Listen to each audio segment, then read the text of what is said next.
स्वागत आहे तुम्हा सगळ्यांचा आपल्या आरपी मराठी स्टोरीज या चॅनलमध्ये।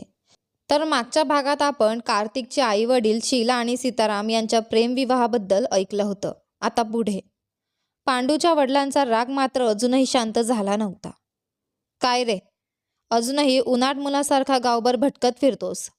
तो बघ, चौहानांच्या वाड्याचा जावाई झाला आणि तू अजूनही तुझ्या रिकामटेकड्या मित्रांसोबत गावभर हिंडतोयस। बाबा, मीच तर सांगितलं होतं ना, मिल माझ्याकडे द्या, मी व्यवस्थित चालवून दाखवतो। हो रे, तुझ्यावर आधीच विश्वास ठेवून जे दिलं ते पुरेसं झालं। उद्यापासून सरळ शेतावर जा, मजुरांचं काम नीट बघ। हां, जन्माची बहीण नको म्हणतात, पण राग आला की तिच्या मुलांनाही सोडत नाहीत। पांडू मनातच पुटपुटला आणि जेवायला बसला। त्याची आई सीता मात्र मुलाची काळजी करत म्हणाली, अरे पांडू, दारू पिणं सोड, जरा शहाण्यासारखा व्यवसाय सांभाळ। आई, आता मी जेवू की उठून जाऊ? बरं, जेव, एवढंच म्हणत सीता काळजीने तिथून निघून गेली। कार्तिक आणि अवनीचे दिवस आता एकमेकांची स्पर्धा करत वेगाने पुढे जात होते। तर रवीला मालमत्तेची कागदपत्र पूर्णपणे त्याच्या हातात येईपर्यंत क्षणभरही चैन पडत नव्हती। पैशाच्या मागे लागलेला त्याचा हा अचानक बदल अवनीला आश्चर्यचकित करत होता। श्यामली मात्र प्रत्येक वेळी रवीकडून पूर्वीसारखं प्रेम मिळेल या आशेवर जगत होती। सगळं ठीक होईल, अवनी तिला नेहमी धीर द्यायची।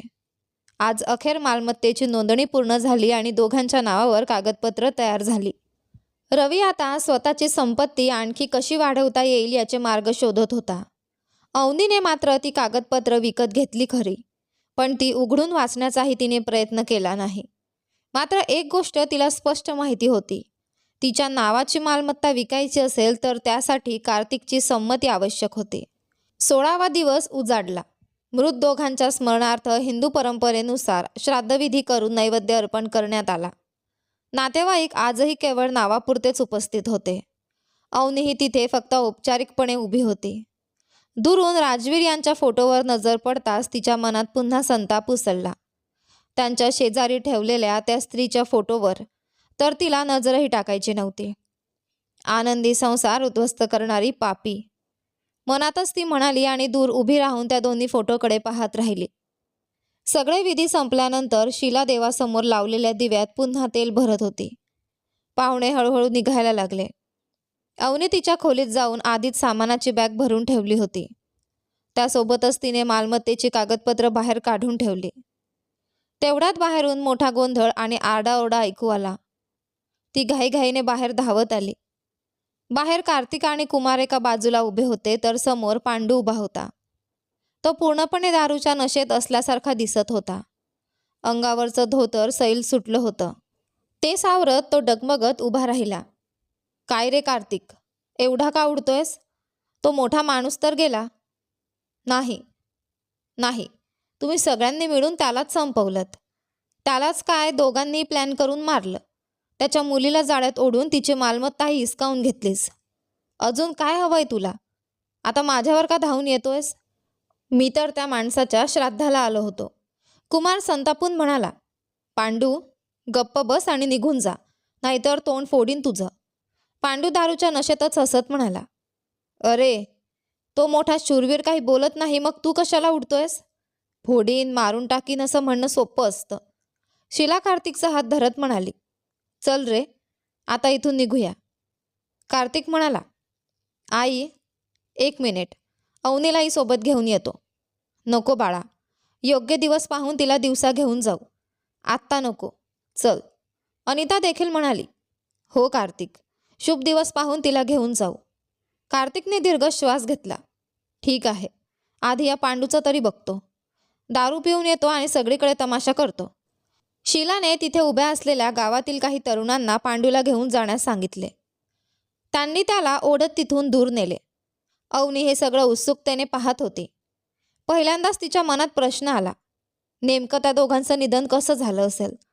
पण पुढच्या क्षणी तिचं मन त्या विचारातून बाहेर आलं। दुसऱ्या दिवशी सकाळपासूनच ती कार्तिकची वाट पाहू लागली, पण आज तो पहाटेच शहरात खताच्या पोत्यांची ऑर्डर देण्यासाठी निघून गेला होता। सकाळपासून तिने शीलाला 4 वेळा विचारलं होतं, कार्तिक कुठे आहे? शीलालाही आश्चर्य वाटलं। तिने कार्तिकला संदेश पाठवला, वहिनी तुला शोधत आहेत. तो संदेश पाहताच कार्तिकच्या चेहऱ्यावर आनंदाऐवजी संशय उमटला. कुमारने विचारलं, काय रे? मोबाईलकडे बघत एवढा काय विचार करतोयस? कार्तिक म्हणाला, अरे कुमार, तुझी बहीण म्हणे सकाळपासून मला शोधते. चल बाईकवर बस, जाऊन विचारूया काय झालंय. कुमारचे डोळे विस्फारले. काय सांगतोयस? ती तुझा चेहराही बघायला तयार नसते आणि तुला शोधते. आज सकाळी तिला कालचा शिळा भात दिला नाही म्हणून तिच्या डोक्यावर हलकशी टपली मारून आलो, म्हणून रागावली असेल बहुतेक. कार्तिक हसत म्हणाला, कोणाबद्दल बोलतोयस तू? अरे आपल्या आनंदीबद्दल. मी तर चव्हाणांच्या घरच्या अवनीबद्दल बोलत होतो. असं का? मला वाटलंच होतं. म्हणजे गोष्ट आता त्या दिशेने चालली आहे. चालू दे, छानच आहे. कार्तिकने लगेच नकारार्थी मान हलवली. तसं काही नाही रे, उगाच अंदाज बांधू नको. चल जाऊन बघू तरी ती मला का शोधतेय. दोघे घराकडे निघाले, पण वाटेत गावकऱ्यांनी त्याला अडवलं. येणाऱ्या गावच्या हिंदू जत्रेच्या तयारीबद्दल चर्चा सुरू झाली. एक वयोवृद्ध म्हणाले, कार्तिक, यंदाच्या जत्रेच्या व्यवस्थेची जबाबदारी तुझीच आहे. कार्तिक नम्रपणे म्हणाला, काका, माझे मामा नुकतेच गेलेत. अशा परिस्थितीत मी कसं येऊ? लोकही अशुभ मानतील. तुम्हीच सगळं सांभाळा. ते लगेच म्हणाले, असं कसं रे? तुझ्या मामांनी दिलेल्या देणगीतूनच तर यंदाची जत्रा होत आहे. अशुभ वगैरे काही नाही. नेहमीप्रमाणे सगळी व्यवस्था तूच बघ. मग त्यांनी कुमारकडे पाहत विचारलं, कुमार, काय रे, तुझा मित्र काही बोलतच नाही? कुमार हसून म्हणाला, सांगतो काका, आम्ही एका महत्त्वाच्या कामासाठी जातोय. परत येतो. बरं, जा मग. दोघे घरी पोहोचले. तेवढ्यात खताची पोती घेऊन मजूर आले. कार्तिकने त्यांना सगळी पोती व्यवस्थित रचायला सांगितली. नंतर हिशेब तपासून त्यांची मजुरी दिली आणि त्यांना निरोप दिला. हे सगळं आटोपेपर्यंत दुपार चांगलीच उलटून गेली होती. शीलाने कार्तिकला जेवायला बोलावलं, पण चव्हाणांच्या वाड्यात कसं जायचं हे आईला काय सांगावं याचाच तो विचार करत बसला होता. पण वेदिका मात्र भावापेक्षाही एक पाऊल पुढे निघाली. दुपारचं जेवण टाळून ती सरळ चव्हाणांच्या वाड्यात पोहोचली. अनिताच्या मागे मागे फिरत ती रवीच्याच भोवती घुटमळत होती. कधी त्याला पाणी दे, कधी ज्यूस दे, अशा कारणांनी ती त्याच्या जवळ राहण्याचा प्रयत्न करत होती. अवनी जेवायला आली खरी, पण तिची नजर सतत दाराकडेच लागली होती. ती जेवायला बसली तेव्हा तिच्या लक्षात आलं की वेदिकाचे डोळे आणि पावलं दोन्ही सतत रवीभोवती फिरत आहेत.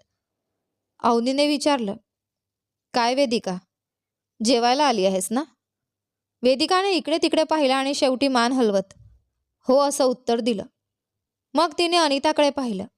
अनिता जेवण वाढत होती. तेवढ्यात रवीही येऊन जेवायला बसला. त्याची नजर मोबाईलवर होती, तर हाताने तो जेवत होता.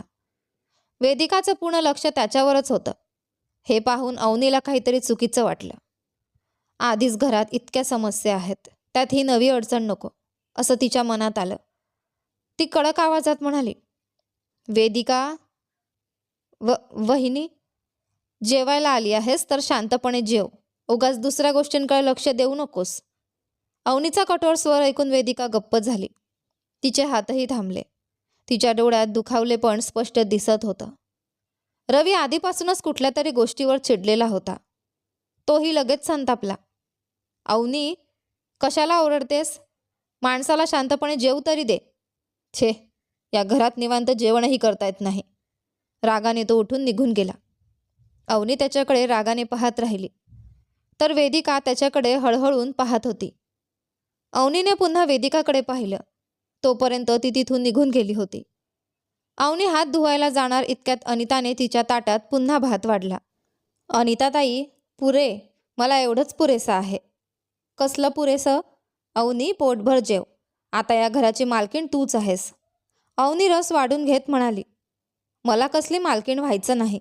मला फक्त इथून निघून जायचं आहे. अनिता दचकली. काय म्हणालीस?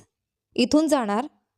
अगं, तुझं आयुष्य तर कार्तिकसोबत आहे, हे तुला माहिती आहे ना? ते बघू, आधी लोणचं द्या. क्षणभर शांत राहून अनिताने विचारलं, अवनी, तुला वेदिका आवडत नाही का? अवनीने गोंधळून तिच्याकडे पाहिलं. असं का विचारताय? आताच तू तिला रागावून पाठवलंस. अवनी शांतपणे म्हणाली, मी तिला रागावलं नाही. कोणाच्याही मनात उगाच आशा निर्माण होऊ नयेत म्हणून बोलले. अनिता हळू आवाजात म्हणाली, वेदिका तर तुझ्या भावाशी लग्न करणारी मुलगी आहे. अवनीचा घास तसाच अडकला. काय काय बोलताय तुम्ही? असं काहीच नाही. उगाच कल्पना करू नका. हे बोलून ती जेवण संपवून आपल्या खोलीत निघून गेली. थोड्याच वेळात अनिताने तिच्या खोलीचा दरवाजा ठोठावला. या अनिताताई. काय झालं? अनिता हळू आवाजात म्हणाली. बाळा, वेदिकाची काहीच चूक नाही. हे सगळं तुझ्या बाबांमुळे झालं. बाबांचं काय? ते सतत वेदिकाला माझी सून असंच म्हणायचे. तिच्या मनात त्यांनीच ही स्वप्न रुजवली. अवनीने दीर्घ श्वास घेतला. ते जुन्या विचारांचे होते, पण वेदिका तर शिकलेली आहे. तिची स्वतःची समज कुठे गेली? अनिता पुढे म्हणाली, मोठ्या साहेबांनी सांगितलं होतं की रवीनेही या लग्नाला होकार दिला आहे. अवनी एकदम हादरली. काय? रवीने होकार दिला? काय बोलताय तुम्ही? हो अवनी. गेल्या महिन्यात साहेब तुला भेटायला पुण्याला आले होते ना? त्याचवेळी रवीने तसं सांगितलं म्हणे. अवनीच्या चेहऱ्यावर आश्चर्य उमटलं. बाबा पुण्याला आले होते? कधी? हो, ते तुला भेटायला आले होते. त्यानंतर आठवडाभराने त्यांनी रवीशी फोनवर बोलून वेदिकाशी लग्नाबद्दल विचारलं. तेव्हा रवीनेही होकार दिला असं त्यांनी सांगितलं. हे सगळं ऐकून अवनीचं डोकंच गरगरायला लागलं. या सगळ्याबद्दल तिला काहीच माहिती नव्हती. आणि त्यात भर म्हणजे इतक्यात कार्तिकही तिला शोधत तिच्या खोलीत आला आणि तिच्यावर आणखी एक मोठा धक्का कोसळला. अवनी संतापाने खोलीत इकडून तिकडे फेऱ्या मारत होती. तेवढ्यात कार्तिक तिथे आला. तो मिश्किलपणे म्हणाला, काय मॅडम, बाबांची संपत्ती असं चालत चालतच संपवायचा विचार आहे का? अवनीने त्याच्याकडे पाहिलं. कार्तिक, मला तुझ्याशी थोडं बोलायचं आहे. वर ये. कार्तिक हसत म्हणाला. वा, ड्रायव्हर साहेबांवरून थेट कार्तिकपर्यंत मजल पोहोचली. काहीतरी बदल दिसतोय. तिची चेष्टा करत तो तिच्या मागे वर गेला. अवनी टेरेसवरील खोलीकडे जात होती, पण अचानक तिच्या मनात काहीतरी खटकलं आणि ती पायऱ्यांजवळच्या भिंतीला टेकून थांबली. कार्तिकने विचारलं, काय झालं? अवनीने थेट प्रश्न केला. तुझे मामा पुण्याला आले होते का? कार्तिकने मुद्दाम गोंधळल्यासारखं विचारलं. माझे मामा? कोणते? माझे किती मामा आहेत माहिती आहे तुला? नाटक करू नकोस. खरंच समजलं नाही. तूच सांग. अवनीने चिडून उत्तर दिलं. चौहानांच्या घरचे, श्रीमान राजवीर. त्यांनी रवीबद्दल काही बोललं होतं का? कार्तिक हसत म्हणाला. अगं, तुझ्या माहेरच्यांबद्दल तू मलाच विचारतेस? माझ्याशी उगाच टोमणे मारू नकोस. मी? अजिबात नाही. मग सांग, राजवीर बाबा पुण्याला का आले होते? कार्तिक पुन्हा मिश्किलपणे म्हणाला. त्यांच्या मोठ्या भावाला मुलगी झाली होती, तिला पाहायला गेले असतील. अवनी एकदम चकित झाली. मोठा भाऊ? काय बोलतोयस? माझ्या बाबांना तर भाऊच नव्हता. तिच्या तोंडून नकळत माझे बाबा हे शब्द बाहेर पडले. कार्तिकने ते लगेच ओळखलं. तो तिच्या जवळ एक पाऊल पुढे आला. हात छातीवर घालून हलकसं हसला. अगं, आत्ताच माझे बाबा म्हणालीस ना? अवनीला स्वतःची चूक लक्षात आली. ते चुकून तसं निघालं. ते सोड, खरं सांग. बाबा पुण्याला आले होते की नाही? कार्तिकचा चेहरा आता गंभीर झाला. नेमकं काय जाणून घ्यायचं आहे तुला? राजवीरजी पुण्याला का आले होते? कार्तिक पुन्हा मुद्दाम म्हणाला.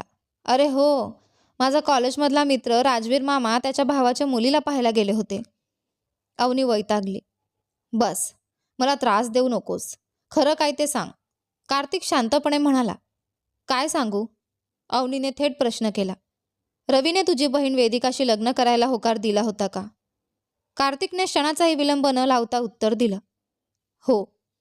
अवनीचा चेहरा फटकन बदलला. खरंच? कार्तिकने पुन्हा शांतपणे मान हलवली. हो. शिट, तो रवी. असं म्हणत ती संतापाने खाली जाण्यासाठी वळली. पण ती एक पाऊल टाकणार इतक्यात कार्तिकने तिचा हात घट्ट पकडला. काय करतोयस? माझा हात सोड. अवनीने हात झटकण्याचा प्रयत्न केला. कार्तिकने तिच्याकडे रोखून पाहिलं. कुठे चालली आहेस? तुझ्या भावाला जाऊन विचारणार आहेस का? श्यामली जिवंत असताना वेदिकाशी लग्न करायला होकार का दिलास? हे ऐकताच अवनी हादरली. कार्तिकने तिचा हात सोडला आणि शांतपणे म्हणाला. तुझ्या भावाला श्यामली आवडायची कारण तो तिच्यावर प्रेम करत होता. असं तुला वाटत असेल तर तो तुझा गैरसमज आहे. तुझे बाबा म्हणजे माझे मामा पुण्याला जाऊन रवीशी बोलले होते. रवीनेही वेदिकाशी लग्नाला होकार दिला होता. गावात परत आल्यावर मामांनी सगळ्यांना जेवण दिलं. माझ्या बहिणीच्या मनातही रवीबद्दल प्रेम निर्माण झालं होतं. हे सगळं तुझ्या भावालाही माहिती होतं. तो पुढे म्हणाला. नंतर मी माझ्या मित्रामार्फत रवीची चौकशी केली. तेव्हा त्याचं खरं रूप समोर आलं. त्यानंतरच मामांनी रागात ती वसियत लिहिली. तरीसुद्धा रवीने पुन्हा वेदिकाशी लग्न करणार असल्याचं सांगितलं. तेव्हा मला प्रचंड राग आला होता. पण मामांच्या मानासाठी मी गप्प बसलो. ते जिवंत असतानाच त्यांच्या नावाची खूप बदनामी झाली होती. त्यांच्या मृत्यूनंतरही गावात त्यांची नाचक्की व्हावी असं मला वाटलं नाही. पण तुझा भाऊ थांबणाऱ्यातला नव्हता. योग्य वेळ मिळाली असती तर तो वेदिकाच्या गळ्यात मंगळसूत्र बांधलंच असतं आणि त्याच वेळी तू सगळ्यांसमोर मला मिठी मारलीस. मग मीही तुझ्या गळ्यात मंगळसूत्र बांधलं. अवनी स्तब्ध झाली. म्हणजे श्यामलीचं आयुष्य वाचवायचा प्रयत्न केला त्याचीच ही शिक्षा मला मिळाली का? कार्तिकने तिच्यासमोर हात हलवला. अगं, डोळे उघडे ठेवून स्वप्न बघतेस का? अवनीने थरथरत्या आवाजात विचारलं. म्हणजे तुझ्या बहिणीचं आयुष्य वाचवण्यासाठीच तू माझ्या गळ्यात मंगळसूत्र बांधलं? कार्तिक निर्विकारपणे म्हणाला. असंही असू शकतं. स्पष्ट सांग. तिने त्याच्या शर्टाची कॉलर पकडली. कार्तिकने तिचा हात अलगद बाजूला गेला. तू श्यामलीसाठी आणि त्या स्वार्थी भावाला वाचवण्यासाठी सगळ्यांसमोर मला मिठी मारलीस. मग मी माझ्या बहिणीसाठी आणि मामांची इच्छा पूर्ण करण्यासाठी तुझ्याशी लग्न केलं तर त्यात काय चूक? आणि तू जे केलंस त्यानंतर दुसरी कोणती मुलगी माझ्याशी लग्नाला तयार झाली असती? तू मला मिठी मारलीस. मी तुझ्या गळ्यात मंगळसूत्र बांधलं. एवढंच. आता उशीर झाला आहे. झोप. हे बोलून कार्तिक निघून गेला. अवनी मात्र डोक्यावर हात ठेवून तशीच बसून राहिली. त्या क्षणी तिला जाणवलं. त्या दिवशी फक्त मी कार्तिकशी लग्न करेन असं बोलून ती थांबली असती तर कदाचित इतकं काही घडलंच नसतं. दुसऱ्या दिवशी सकाळी रवीच्या शर्टाची तुटलेली बटणं अवनीच्या हातात होती. अवनी रागाने म्हणाली. तुझ्यामुळेच रवी माझं आयुष्य उद्ध्वस्त झालं. रवी थंडपणे म्हणाला. तू स्वतःहून जाऊन त्याला मिठी मारलीस. त्यात आम्ही काय करणार? गप्प बस. अवनीचा आवाज कापत होता. तू इतका बदलशील असा मी स्वप्नातही विचार केला नव्हता. रवी तिच्यासमोर येऊन उभा राहिला. मी सुद्धा कधी कल्पना केली नव्हती. माझ्या मनात किती तुकडे झाले आहेत माहिती आहे तुला? या घराचा मालक असायला हवं होतं मला. पण मी एका साध्या कर्मचाऱ्यासारखा महिन्याच्या पगारावर हात जोडून उभा राहिलो. किती अपयश पचवलं मी. त्यातून सावरून पुन्हा उभा राहत होतो तेव्हा माझ्या MDने तू या पदासाठी लायक नाहीस म्हणून माझी पदावंती केली. त्यानंतर बाबा आले. वाटलं आता सगळं माझ्या हातात येईल. पण त्यांनी अशी वसियत लिहून ठेवली. अवनी संतापून म्हणाली. म्हणजे 2 मुलींचं आयुष्य उद्ध्वस्त झालं तरी तुला काही फरक पडत नाही? रवीने निर्विकारपणे उत्तर दिलं. मालमत्ता माझ्या नावावर आली असती तर नंतर मी श्यामलीशीच लग्न करणार होतो. पण तू त्याआधीच सगळं जाणून मध्ये पडलीस. जसं तू दुसऱ्यांच्या निर्णयावर जगत नाहीस तसंच मीही नाही. हे बोलून रवी निघून गेला. अवनीच्या डोक्यात जणू कुणीतरी हातोड्याने घाव घालत होतं.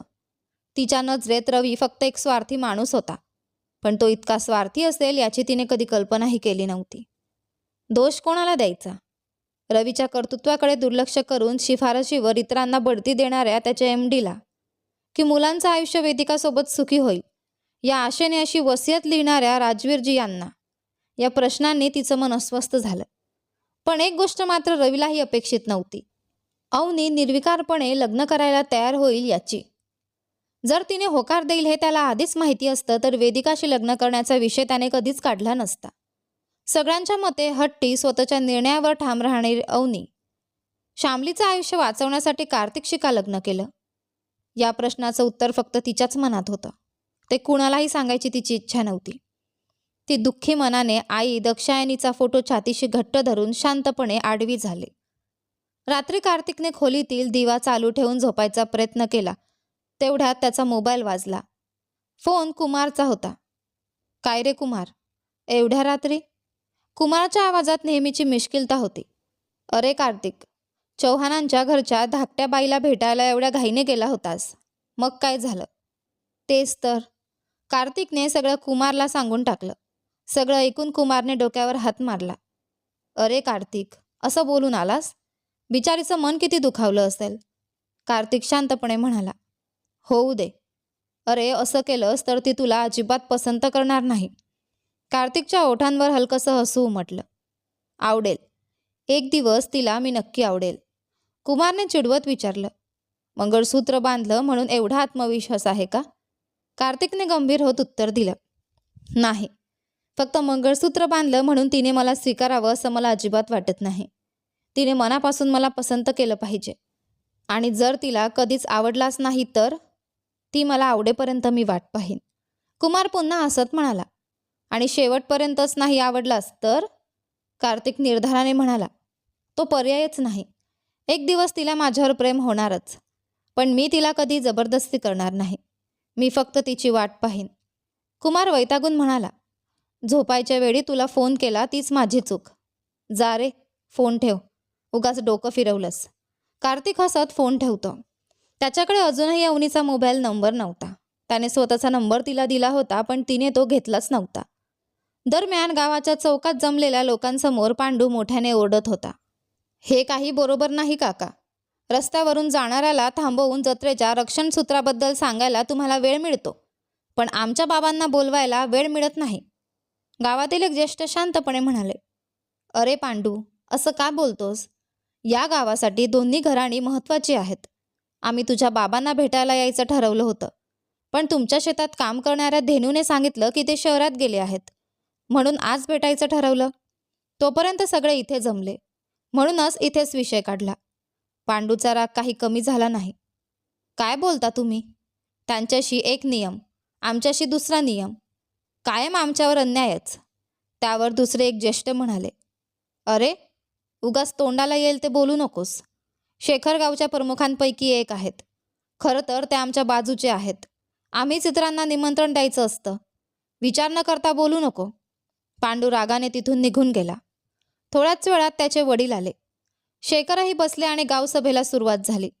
सगळ्यांनी मिळून यंदाच्या हिंदू जत्रेच्या तयारीचा निर्णय घेतला. तेवढ्यात शेखर म्हणाले.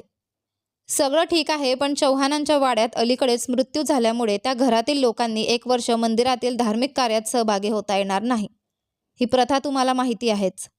इतर काही जण कार्तिकच्या बाजूने काहीतरी बोलणार इतक्यात पांडू आनंदाने उठून म्हणाला. मग यंदाची संपूर्ण जत्रा माझ्या नेतृत्वाखाली पार पडेल. पण त्या क्षणी एक ठाम स्त्रीस्वर ऐकू आला. ते कसं शक्य आहे? यंदा ही जत्रेची जबाबदारी माझ्या नवऱ्याच्याच नेतृत्वाखाली पार पडेल. सगळ्यांच्या नजरा त्या दिशेने वळल्या. अवनी तिथे येऊन उभी होती. कार्तिक आश्चर्याने तिच्याकडे पाहू लागला. अवनीने त्याच्याकडे भुवया उंचावत नेहमीच्या रुबाबदार नजरेने पाहिलं आणि पुढे बोलण्यासाठी एक पाऊल टाकलं. कार्तिकला लगेच समजलं अवनी आता काहीतरी मोठं करणार होती आणि अवनीने तिची खेळी सुरू केली. आता कार्तिक या नव्या परिस्थितीला कसं सामोरं जाणार हे पाहणं रंजक ठरणार होतं. अवनीची नजर सतत कार्तिकवरच होती. ती पुढे आली. हात छातीसमोर घालून गावातील ज्येष्ठांसमोर ठामपणे उभी राहिली.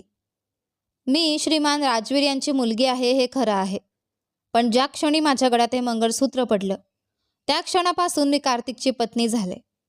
माझ्या माहेरच्या घरात झालेल्या मृत्यूमुळे जी धार्मिक अशौचाची सुतकाची प्रथा आहे ती माझ्यावर लागू होत नाही आणि माझ्या नवऱ्यावरही नाही.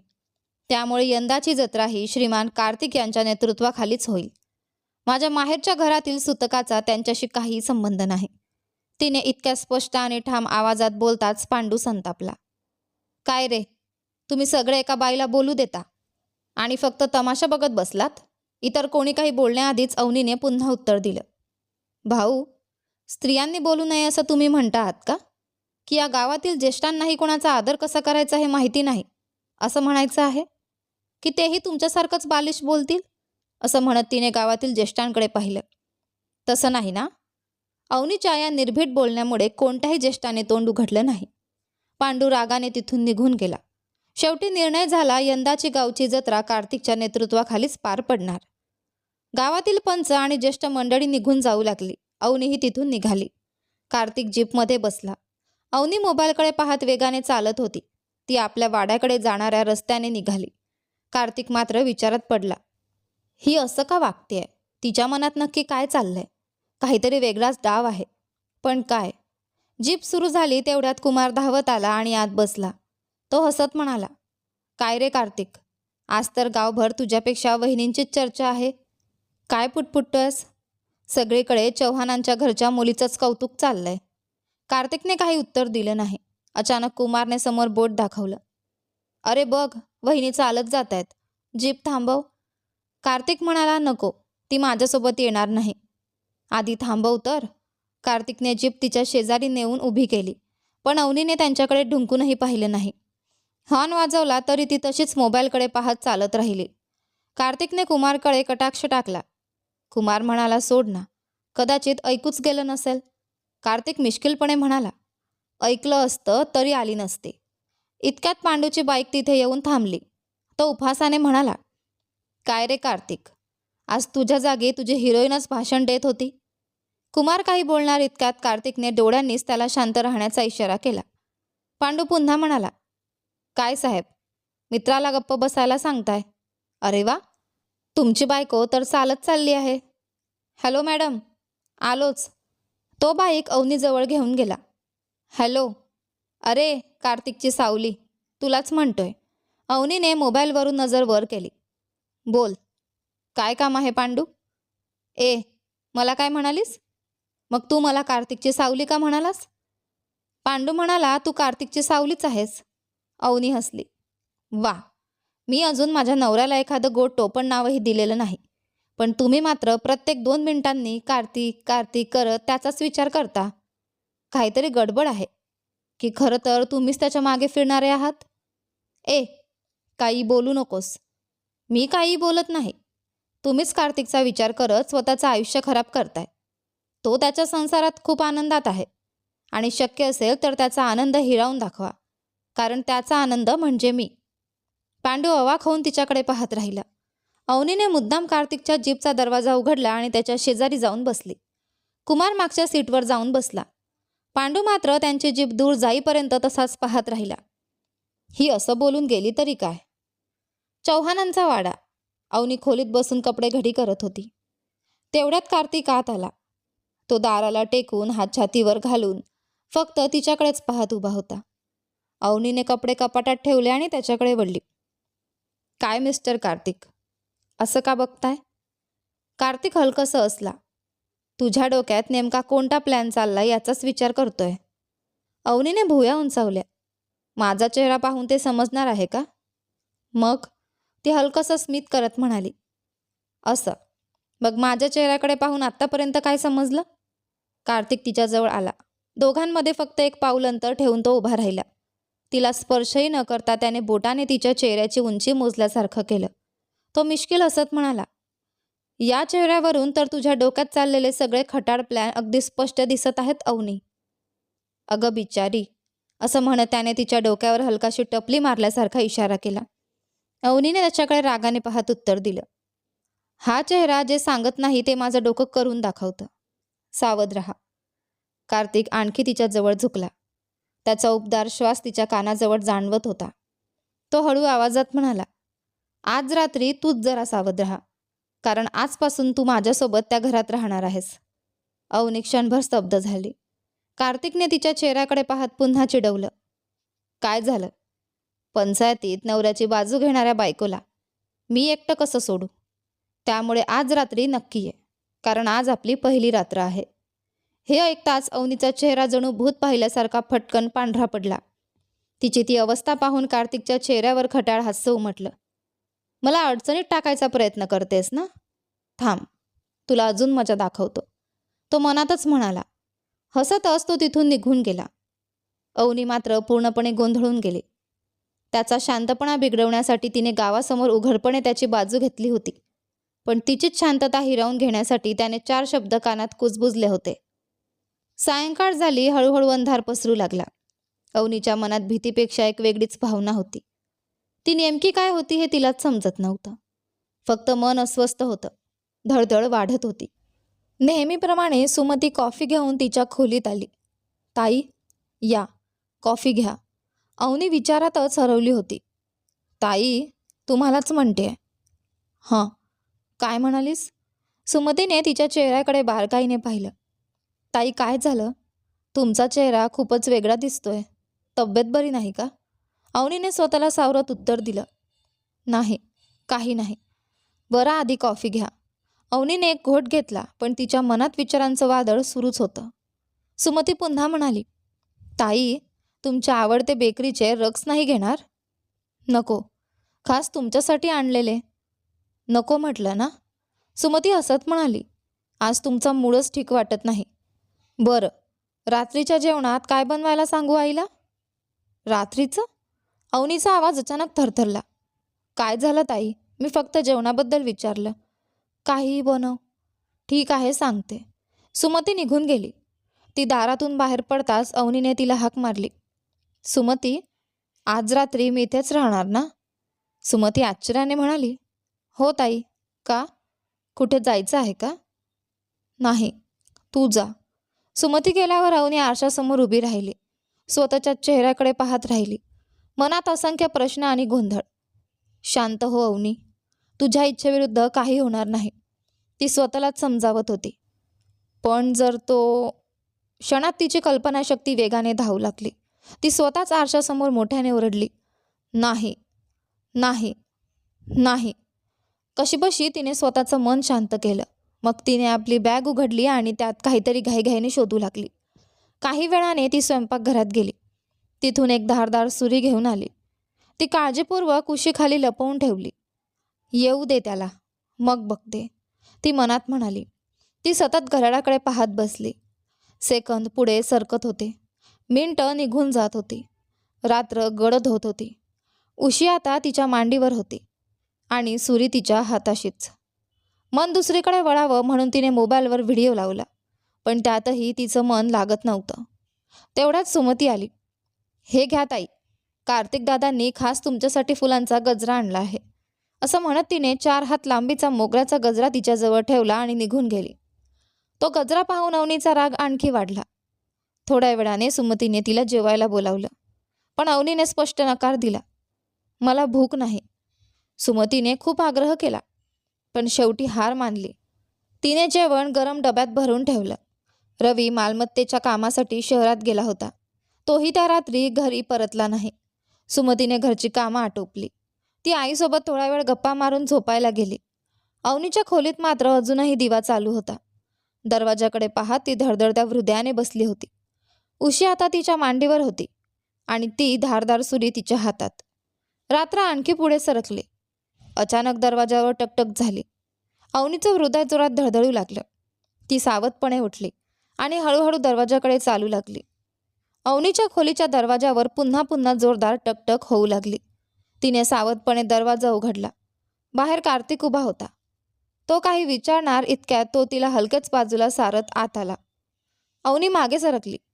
कार्तिकने पटकन दरवाजा लावला आणि तिचा हात धरून तिला पलंगावर ढकललं. ती घाबरून पलंगावर पडली. पुढच्या क्षणी त्याने तिला घट्ट मिठी मारली आणि तिच्या ओठांवर चुंबन घेण्याचा प्रयत्न करू लागला. अवनीने उशीजवळ हात नेला. तिने आधीच लपून ठेवलेली सुरी काढण्याचा प्रयत्न केला, पण कार्तिकने तिचा हात घट्ट पकडला होता. पूर्ण ताकदीने त्याला दूर करण्याचा प्रयत्न करत होती. पुन्हा एकदा तिने सुरीकडे हात नेला. तिच्या संघर्षात अखेर ती सुरी तिच्या हातात आली आणि तिने जोरात त्याच्या पाठीत खुपसली. कार्तिक वेदनेने ओरडला. त्याच्या पाठीतून रक्त वाहू लागलं आणि तो जमिनीवर कोसळला. अवनीही किंचाळत उठून बसली. क्षणभर तिला काहीच समजेना. हे सगळं फक्त एक भयानक स्वप्न होतं. बाहेर चांगलाच उजेड पडला होता. सकाळ झाली होती. ती घाबरून उठली आणि शुद्धीवर यायला तिला काही क्षण लागले. तिने कपाळावर हात ठेवला. मग पलंगाकडे आणि स्वप्नात कार्तिक पडला होता त्या जागेकडे पाहत राहिली. इतक्यात पुन्हा दरवाजावर जोरात टकटक झाली. ताई, 8 वाजले, उठा. अवनीने एक दीर्घ श्वास घेतला आणि दरवाजा उघडला. सुमतीने तिच्या चेहऱ्याकडे बारकाईने पाहिलं. कपाळाला हात लावून ताप पाहण्याचा प्रयत्न केला. अवनी म्हणाली, मी ठीक आहे सुमती, फक्त डोकं खूप दुखतंय. गरम कॉफी आणशील का? तोपर्यंत मी फ्रेश होऊन येते. गरम कॉफी प्यायल्यावर तिची डोकेदुखी थोडी कमी झाली. नाश्त्याच्या टेबलावर ती बसली होती. तेवढ्यात आपला नायक कार्तिक शिट्टी वाजवत जीपची किल्ली बोटावर फिरवत आत आला. त्याला पाहताच अवनीच्या घशातला घास अडकला. कार्तिक तिच्यासमोर येऊन बसला. ती त्याच्याकडे रागाने पाहू लागली. कार्तिक म्हणाला, अनिता ताई, मलाही पोहे वाढा. अनिताने त्यालाही वाढलं. तो मुद्दाम अवनीकडे पाहत म्हणाला, सुमती, काल रात्री छान झोप लागली का? हो, छान झोपले. का दादा? असं काही नाही, सहज विचारलं. सुमती लगेच म्हणाली, मी तर छान झोपले, पण ताईंचे डोळे सकाळी खूप लाल दिसत होते. खूप दमल्यासारख्या वाटत होत्या. बहुतेक त्यांना नीट झोप लागली नाही. कार्तिकने मुद्दाम आश्चर्य दाखवलं. असं का? काय हो बायको, खरं आहे का? अवनीचा राग अनावर झाला. तिने हातातला चमचा त्याच्या हातावर आपटला. आह, सुमती घाबरून म्हणाली. काय झालं दादा? कार्तिक हसत म्हणाला, काही नाही, तू तुझं काम कर. तो हसतच नाश्ता करून उठला. अवनी मात्र बागेत निघून गेली. थोड्याच वेळात कार्तिकही तिच्या मागोमाग आला. तो हसत म्हणाला, काय मॅडम, काल रात्री भरपूर स्वप्न पडली वाटतं. Shut up. बरं, आज संध्याकाळी शहरात जातोय, तुला काही आणायचं आहे का? अवनीने लगेच उत्तर दिलं.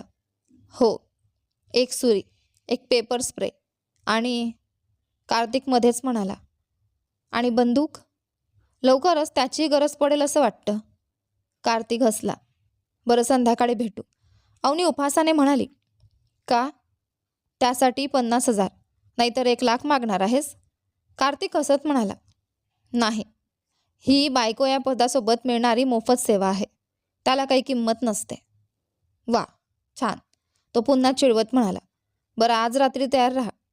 अवनीने लगेच आजूबाजूला दगड शोधायला सुरुवात केली. तिची नजर थोड्या दूरच्या फुलांच्या कुंडीवर पडली. ती उचलायला वळली, पण तोपर्यंत कार्तिक तिथून पळ काढून गेला होता. अवनी वैतागून ओरडली. एकदा हातात सापडू दे, डोकंच फोडेन तुझं. दरम्यान पांडू शेताकडे जीप चालवत जात होता. समोर काही मुली झाडाखाली उभ्या राहून मोठ्याने ओरडत होत्या. पांडूने आवाज दिला. अगं, माझ्या झाडावर काय करता आहात? एक मुलगी घाबरून म्हणाली. अगं वेदिका, पांडू आला, लवकर खाली उतर. झाडावरून वेदिका ओरडली. अगं, मला सोडून पडू नका. तिने घाईघाईने ओढणी सावरली, चिंचा बांधून घेतली आणि जवळजवळ उडी मारत खाली उतरली. पांडूने जीप थांबवली आणि घाबरून धावत तिच्याकडे गेला. अगं, सावध वेदिका. पण वेदिका तिच्या मैत्रिणींच्या मागे धावत पडून गेली. पांडू मात्र तिच्याकडे प्रेम भरल्या नजरेने पाहत तिथेच हसत उभा राहिला. गावच्या वार्षिक जत्रेसाठी दुसऱ्या दिवशी रक्षण धागा बांधण्याचा शुभ मुहूर्त ठरला.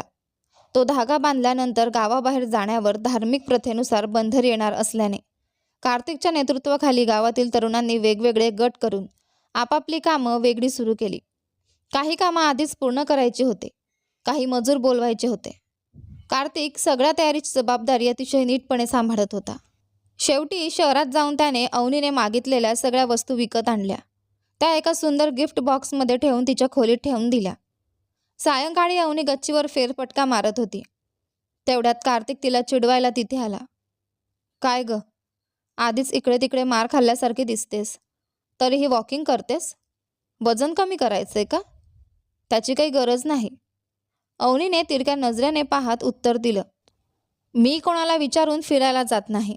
ती रागाने वेगाने चालू लागली. कार्तिक हसत म्हणाला. वा, अगदी असंच चालत राहा, खूप छान दिसतंय. त्याचा तो मिश्किल सूर ऐकताच अवनीचा संताप अनावर झाला. तिने हातातला मोबाईल थेट त्याच्यावर फेकून मारला. कार्तिकने तो पकडण्याचा प्रयत्नही केला नाही.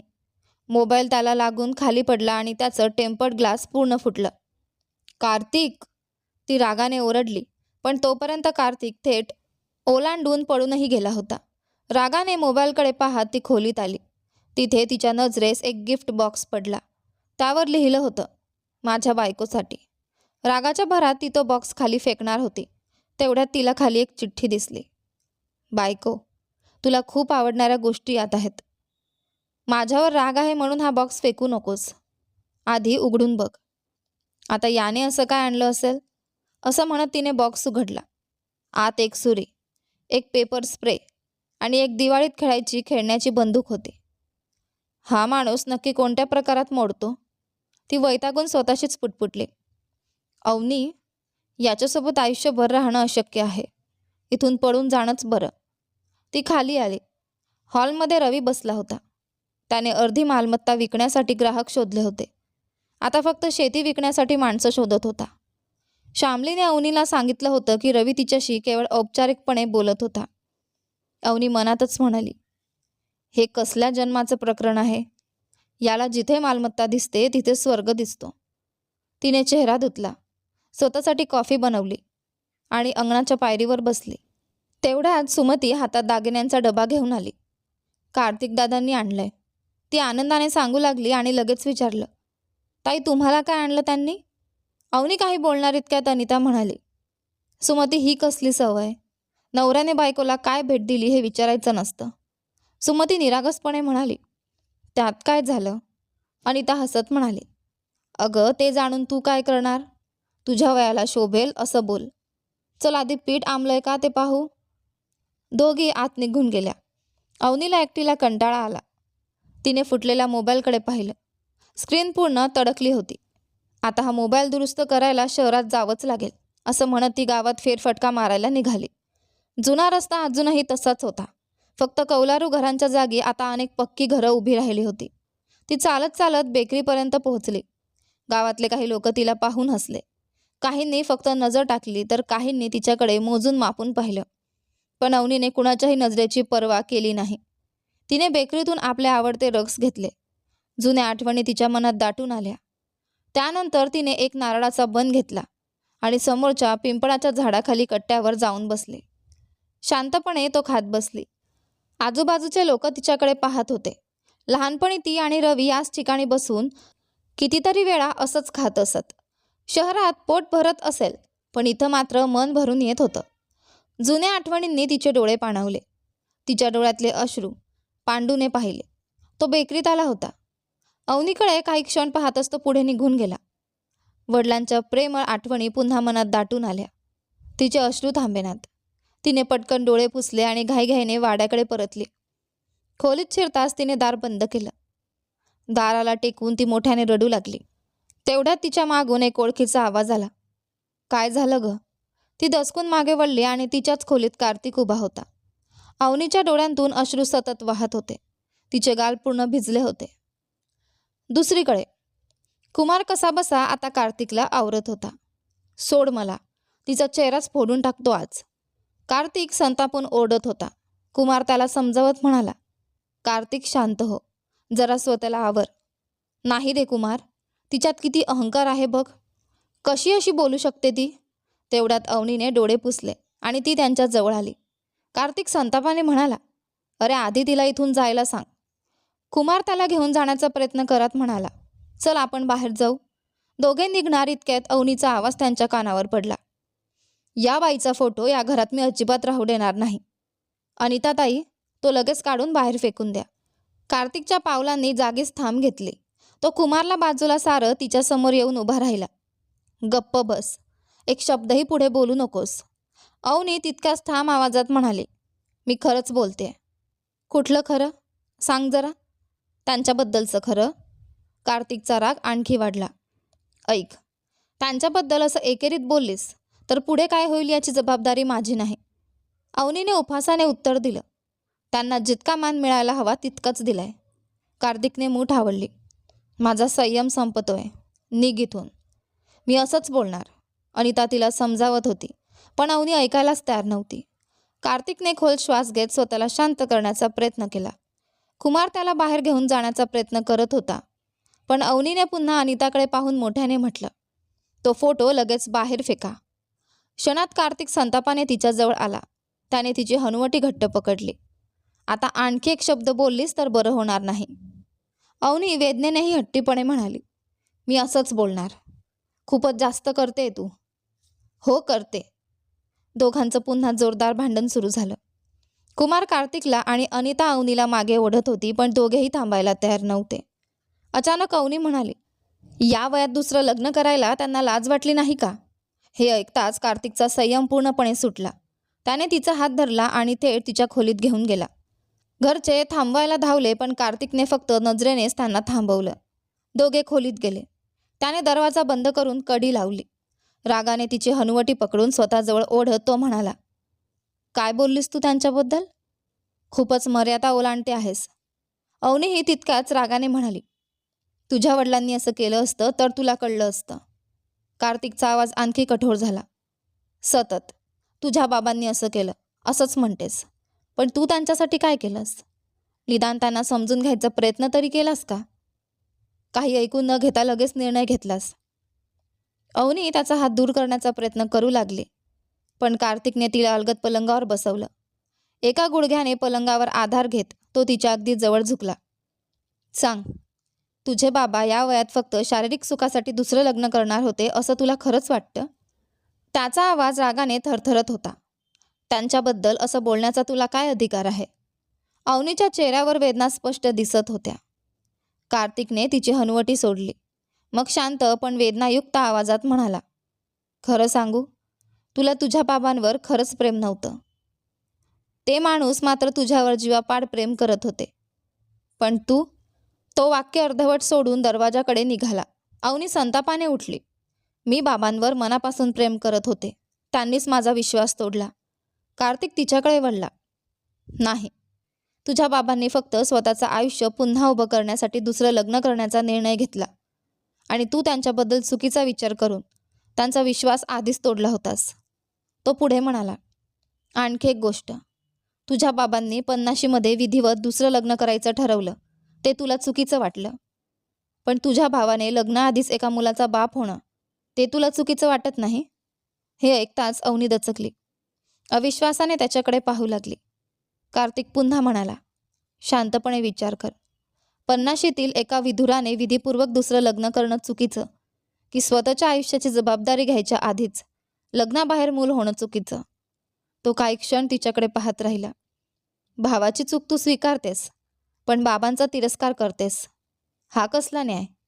हे बोलून तो खोलीतून बाहेर निघून गेला. कुमार त्याच्या मागे धावत गेला. खोलीत मात्र अवनी खिडकीला धरून उभी होती. तिच्या डोळ्यांतून अश्रू वाहत होते. थोड्या वेळाने अनिता शांतपणे खोलीत आली. तिने अलगद अवनीच्या खांद्यावर हात ठेवला. डोळे पुसत मागे न वळताच अवनी हळू आवाजात म्हणाली, अनिता ताई, काय सांगायला आलात? अनिता प्रेमाने अवनीच्या डोक्यावरून हात फिरवते आणि शांत आवाजात म्हणाली, तुझे बाबा चांगले होते की वाईट याचा निर्णय मी देणार नाही. कारण आता तुला सगळं समजण्या इतकं वय आहे. पण एक गोष्ट मात्र नक्की, तू आणि तुझा भाऊ, तुम्ही दोघंही चांगली मुलं ठरलात असं मला वाटत नाही. हे बोलून अनिता तिथून निघून गेली. अवनी मात्र कोणतीही प्रतिक्रिया न देता तिच्या जाणाऱ्या पाठमोऱ्या आकृतीकडे निर्विकार नजरेने पाहत राहिली. दुसरीकडे वेदिका जत्रेसाठी घेतलेल्या अर्ध्या साडीच्या ब्लाऊजचं शिवण देण्यासाठी स्कूटीवरून शहरात गेली होती. काम आटोपून परत गावाकडे येत असताना मध्येच तिची स्कूटी बंद पडली. क्षणात तिला सकाळी कार्तिकने दिलेल्या सल्ल्याची आठवण झाली. कुमार स्कूटी घेऊन गेला होता. पेट्रोल कमी असण्याची शक्यता आहे. तू जाताना नक्की भरून घे वेदिका. वेदिकाने कपाळावर हात मारला. अगं वेदिका, ज्यूस प्यायला, आईस्क्रीम खायला सगळं आवडतं, पण पेट्रोल भरायचं मात्र विसरतेस. आता स्कूटी ढकलतच जावं लागणार. ती स्वतःशीच पुटपुटत स्कूटी ढकलत चालू लागली. तेवढ्यात शहरातून परतणारा पांडू जीप घेऊन तिथे आला. त्याने जीप तिच्या शेजारी थांबवली. काय झालं वेदिका? वेदिकाने त्याच्याकडे रागाने पाहिलं आणि काहीही न बोलता पुढे चालू लागली. पांडू हळूहळू जीप तिच्या मागे चालवत म्हणाला, अगं वेदिका, तुलाच विचारतोय. तिने दुर्लक्ष केलं. त्याने जीप तिच्या पुढे आडवी उभी केली. सांग ना, काय झालं? पंक्चर झालंय का? की पेट्रोल संपलं? वेदिका वैतागून म्हणाली, मी तुला काही विचारलं का? बाजूला हो. पांडू जीपमधून उतरला. तुझा भाऊ माझा शत्रू आहे, तू नाही. वेदिका तडक उत्तरली, माझ्या भावाचा शत्रू आहेस. बस, आता रस्ता मोकळा कर. पांडू मनातच हसला. माझ्या प्रेमकथेतही तो कार्तिकच खलनायक ठरलाय. तो विचार करत असतानाच वेदिका पुन्हा स्कूटी ढकलू लागली. पांडू धावत तिच्याजवळ आला. 1 मिनिट, फक्त 1 मिनिट.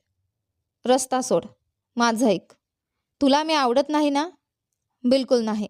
मग माझ्यावर सूड उकवायची हीच संधी आहे. वेदिका चकित झाली. म्हणजे? तू माझे जीप घेऊन जा. मी तुझी स्कूटी ढकलत आणतो. तुझ्या भावाचा बदला घ्यायचा असेल तर घे. क्षणभर विचार करून वेदिकाने मान डोलावली. स्कूटी ढकलत जाण्यापेक्षा हे बरं वाटलं. ती पांडूच्या जीपमध्ये बसली आणि पांडू तिची स्कूटी ढकलत तिच्या मागे चालू लागला. गावाच्या हद्दीत पोहोचल्यावर वेदिकाने मोबाईलला नेटवर्क आलं का ते पाहिलं. तिने कार्तिक आणि कुमारला अनेकदा फोन लावला, पण दोघेही कामात इतके गुंतले होते की त्यांनी फोन उचललाच नाही. शेवटी पांडूने आपल्या मित्राला फोन केला. सुमारे 20 मिनिटात तो पेट्रोल घेऊन आला. स्कूटीची टाकी भरल्यानंतर वेदिका निघायला लागली. जाताना ती म्हणाली, तू मला मदत केलीस, म्हणून मी तुला चांगला माणूस समजेन असं अजिबात समजू नकोस. समजलं? पांडू मिशीला पीठ देत तिच्याकडे पाहत राहिला. वेदिकाने त्याच्याकडे रागाने पाहिलं आणि स्कूटी सुरू करून निघून गेली. त्याचा मित्र हसत म्हणाला, पांडू, हे सगळं करायची खरंच गरज होती का? पांडू हसत उत्तरला, तुला हे समजणार नाही. चल. तो जीप घेऊन निघून गेला. दुसरीकडे कार्तिक आणि कुमार शेताजवळच्या त्यांच्या फार्म हाऊसकडे जात होते. कार्तिक अजूनही रागात होता. कुमार त्याला सतत समजावत होता. तेवढ्यात मागून पांडूची जीप आली. तो सतत हॉर्न वाजवत होता. कुमार वैतागून मागे वळला. कार्तिक मात्र पुढे चालत गेला. कुमारने विचारलं, काय पाहिजे पांडू? माणूस आधीच रागात आहे. पांडू चिडून म्हणाला, तुम्ही कितीही रागात असलात तरी एका मुलीचे इतके फोन येत असताना उचलायला नकोत का? कुमार गोंधळला. कोणाचे फोन? तुझ्या मित्राच्या बहिणीचे. वेदिकाचे? हो, सतत फोन करत होती. एकदाही उचलावासा वाटला नाही. कुमारने खिशात हात घातला आणि कपाळावर हात मारला. अरे, आम्ही दोघेही मोबाईल घरातच विसरलो. पांडूने सगळी घटना सांगितली. मग त्याने कुमारचा शर्ट धरला आणि कठोर आवाजात म्हणाला, तुम्ही कितीही व्यस्त असलात तरी ती फोन करेल तेव्हा उचललाच पाहिजे, नाहीतर माझ्याशी गाठ आहे, असं म्हणून तो निघून गेला. कुमार त्याच्या जाणाऱ्या जीपकडे पाहत स्वतःशीच पुटपुटला, हा माणूस नेमका चांगला आहे की खलनायक?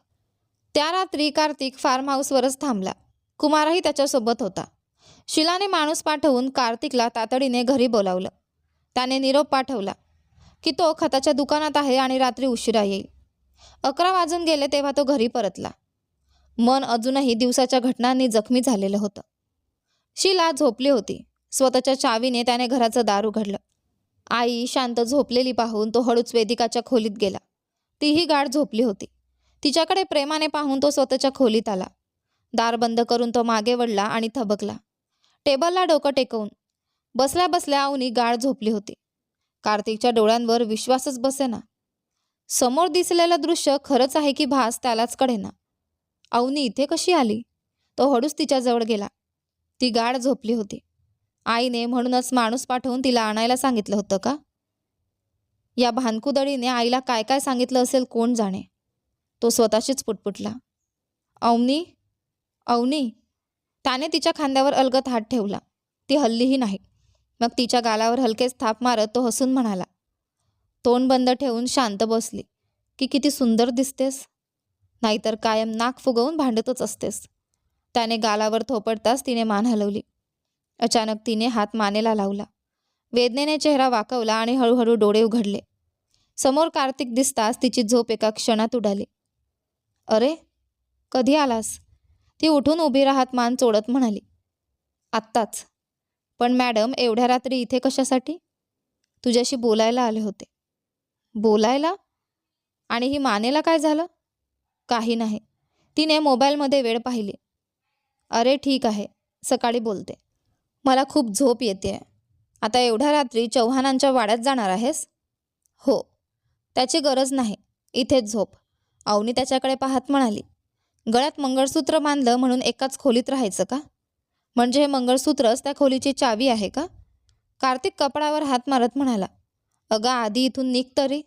ती काहीही न बोलता दाराकडे निघाली. कार्तिकने दार बंद केला आणि तिच्या मागे चालू लागला. तू काय येतोयस? ती चिडून म्हणाली. या रस्त्यावर खूप भटकी कुत्री आहेत. ती गावाचं रक्षण करतात. तुझ्या हाडांवर चिकटलेल्या माणसाची चव त्यांना लागली आणि त्यांनाच काही झालं तर? ती लगेच थांबली. मी हाड आहे की मांस? त्याच्याशी तुला काय करायचं? गप्प बस आणि चल. बरं बाई, फक्त नीट चल. दोघंही थोडं अंतर ठेवून चालू लागले. कार्तिकने मोठा श्वास घेत म्हटलं, रात्रीची वेळ, चांदणं, बाजूला स्वतःची बायको. किती सुंदर वातावरण आहे. पण आपल्या नशिबात एवढंच. अवनीने त्याच्याकडे संशयाने पाहिलं. मिस्टर, काही प्रयत्न करताय का? माझ्याबरोबर तसं काही होणार नाही. ते तू सांगायची गरज नाही. पण एवढ्या रात्री माझ्याशी बोलायला का इतकं महत्त्वाचं होतं? रवीबद्दल तुला कसं कळलं? कसंही कळलं? सांग. त्याचं उत्तर नाही. पण माझ्याकडे प्रश्न आहे. सांगू शकत नाही. ते कळून तू काय करणार? एक सौदा करायचा होता. कसला? तेवढ्यात वाडा आला. चप्पल काढत ती म्हणाली, सकाळी सांगते. ती घरात गेली. कार्तिक तिच्या वडिलांच्या खोलीत गेला. अवनी खोलीत गेल्यावर तो वेदनाशामक जेल घेऊन आला आणि तिच्यासमोर धरत म्हणाला, हे लाव. थँक्यू, ती हसत म्हणाली आणि हात पुढे केला. कार्तिक मनातच पुटपुटला, या मुलीचं काही खरं नाही. काय समजतात कोण जाणे, आणि गुणगुणत बाहेर निघून गेला. अवनी शांतपणे झोपली, पण तिच्या मनात विचार सुरूच होते. ही मेडिकल फाईल कार्तिकच्या खोलीत कशी आली? काहीतरी नक्की लपलंय. मिस्टर राजवीर, तुमच्याकडे नक्की कोणतं रहस्य होतं? तुम्ही तर शांतपणे निघून गेलात, पण इथे माझं डोकंच फिरतंय, असं म्हणत तिने औषध लावलं आणि झोपून गेली. दुसऱ्या दिवशी सकाळी कार्तिक चव्हाणांच्या वाड्यात आला. शीला आणि अनिता एका समारंभासाठी बाहेर गेल्या होत्या. अवनी मोबाईलवर व्हिडिओ पाहत बसली होती. एका कोपऱ्यात फुटलेल्या फोटो फ्रेम्स पडल्या होत्या. आवाज ऐकून ती वळली. कार्तिक हसत म्हणाला, काय मॅडम? म्हणे सौदा करायचा होता? हो, बसा. तो बसत म्हणाला, तू एवढ्या आदराने बसायला सांगतेस म्हणजे नक्की काहीतरी सापळा असणार. सांग. अवनी शांतपणे म्हणाली, आपलं लग्न खूप घाईघाईत झालं. आता तुझ्या बहिणीचं आयुष्यही वाचलं आणि सगळी मालमत्ता तुझ्या नावावर झाली. मग? मला या मालमत्तेतला एक पैसाही नको, सगळं तूच ठेव. कार्तिक तिच्याकडे पाहत म्हणाला, आणि मग? आपल्यात आता कोणतंही नातं राहू नये. तू तुझ्या आवडीच्या मुलीशी लग्न कर. अवनी शांतपणे म्हणाली. कार्तिकने तिच्याकडे पाहत विचारलं, आणि मग? त्याच्या बदल्यात माझे बाबा म्हणजे मिस्टर राजवीर यांनी दुसरं लग्न का केलं हे तू मला सांगायचं. कार्तिक तिच्याकडे बारकाईने पाहत म्हणाला, अचानक असा निर्णय का घेतलास? असंच. ठीक आहे, मग करार तयार कर. तू म्हणशील ते सगळं होईल, पण मला त्यातून काय मिळणार? तुला जे हवं ते घे. हा वाडा, सगळी मालमत्ता, मी सगळ्यावर सही करेल. कार्तिक शांतपणे म्हणाला, ठीक आहे, उद्याच करार तयार ठेव. मला काय हवंय ते मी उद्या सांगेन. एवढं बोलून तो तिच्या चेहऱ्याकडेही न पाहता घाईघाईने आपल्या खोलीत गेला. कपाट उघडून त्याने एक फाईल बाहेर काढली आणि क्षणाचाही विलंब न करता ती जाळून टाकली. कार्तिक खोल विचारात हरवला होता. गावातील देवाच्या जत्रेची तयारी जोरात सुरू होती, पण त्याच वेळी जत्रेतच त्याच्यावर हल्ला करण्याचा गुप्त कट रचला जात होता. कुमारने त्याला विचारलं, काय रे मित्रा, एवढ्या कसल्या विचारात आहेस? कार्तिक सुस्कारा टाकत म्हणाला, तुझ्या बहिणीला भूत लागलंय. कुमार हसत म्हणाला, कोणाला? माझ्या चुलत बहिणीला? नाही रे, चव्हाणांच्या घरच्या बहिणीला. मग तिच्यावरचा उतारा तुलाच करावा लागेल. कार्तिक डोळा मारत म्हणाला, तो तर केव्हाच केला. कुमार त्याच्याकडे पाहत हसला, सावध राहा रे, आधीच तिच्याकडून मार खाल्लायस. हात उगारणार नाही, पण ती जास्त बोलली तर तिचं तोंड बंद करेन. कुमार हसत म्हणाला, तुझ्यासारख्याने तर आयुष्यभर अविवाहितच राहायला हवं होतं. चुकून लग्न झालं तुझं. कार्तिक मोठा सुस्कारा टाकत म्हणाला, चव्हाणांच्या मुलीशी लग्न करण्यापेक्षा खरंच अविवाहित राहिलो असतो तर बरं झालं असतं. कुमारही हसत म्हणाला, तेही खरंच आहे. दरम्यान पांडू शेतमजुरांना मजुरी देऊन जीपकडे निघाला होता. तेवढ्यात वेदिका स्कूटरवर तिथे आली.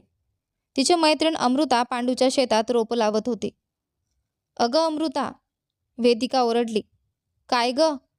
आपले कपडे शिवून तयार झालेत, चल लगेच जाऊन घेऊन येऊ. अमृता म्हणाली, फक्त थोडंसं काम बाकी आहे, ते करून येते. अगं उशीर झाला तर दुकान बंद होईल. अमृता पुन्हा नकार देताच वेदिका चिडली. तिने ओढणी व्यवस्थित खांद्यावर घेतली, पॅन्ट गुडघ्यापर्यंत दुमडली आणि स्वतःच शेतात उतरली. भराभर रोपं लावत काही मिनिटात काम संपवलं आणि अमृताचा हात धरून तिला घेऊन निघाली. पांडू तिच्याकडे पाहत उभा होता. जाताना वेदिकाने त्याच्याकडे बोट दाखवत इशारा केला. अमृता हसत म्हणाली, पांडू दादांच्या मनात तुझ्याबद्दल काहीतरी आहे. वेदिका हसून म्हणाली, हो, पण माझ्या हातून त्यांना एक दिवस चांगलाच धडा मिळणार आहे. पाहूया. तुझ्या भावालाच तू खलनायक समजतेस. पांडू दादा तसे नाहीत. गप्प बस. दोघे हातपाय धुण्यासाठी पंपाजवळ गेल्या. तिथे उभे असलेले सगळे पुरुष पांडूने जवळजवळ हाकलून लावले, जेणेकरून वेदिकाला कोणताही त्रास होऊ नये. वेदिकाने ते पाहिलं, पण काहीच न पाहिल्यासारखी वागली. दोघी गावात गेल्या. खरेदी करून परत येताना त्यांच्या मागे पांडूची जीप होती. अमृता मुद्दाम पांडूचं नाव काढून वेदिकाला चिडवत होती आणि त्यामुळे वेदिका अधिकच वैतागली. दुसरीकडे अवनीने घाईघाईने कागदपत्र तयार केली. तिने संपूर्ण मालमत्ता कार्तिकच्या नावावर करून ठेवली आणि उद्या या नात्यातून कायमची सुटका होईल या आशेने ती वाट पाहू लागली. पण दुसऱ्या दिवशी कार्तिक आला आणि तिचा रक्तदाब वाढेल इतका तिला चिडवत सरळ तिला आपल्या घरी घेऊन गेला. शेवटी अवनीला स्वतः तयार केलेली कागदपत्र फाडून टाकावी लागली. आता दोघांनीही आपला हट्ट, अहंकार आणि स्वभाव एकमेकांसमोर उघडपणे दाखवायला सुरुवात केली होती. त्याचबरोबर अनेक वर्ष लपून राहिलेली रहस्य आणि सत्य एकामागून एक समोर येऊ लागले. तर ती रहस्य आणि सत्य काय आहे हे पाहायला तुम्हाला मिळेल आपल्या या कथेच्या पुढच्या भागांमध्ये. पण तोपर्यंत आजचा भाग कसा वाटला मला कमेंट करून नक्की सांगा. सोबतच व्हिडिओला लाईक करा, शेअर करा, चॅनलवर नवीन असाल तर सबस्क्राईब करा. सोबत व्हिडिओला हाईप करायलाही विसरू नका. धन्यवाद.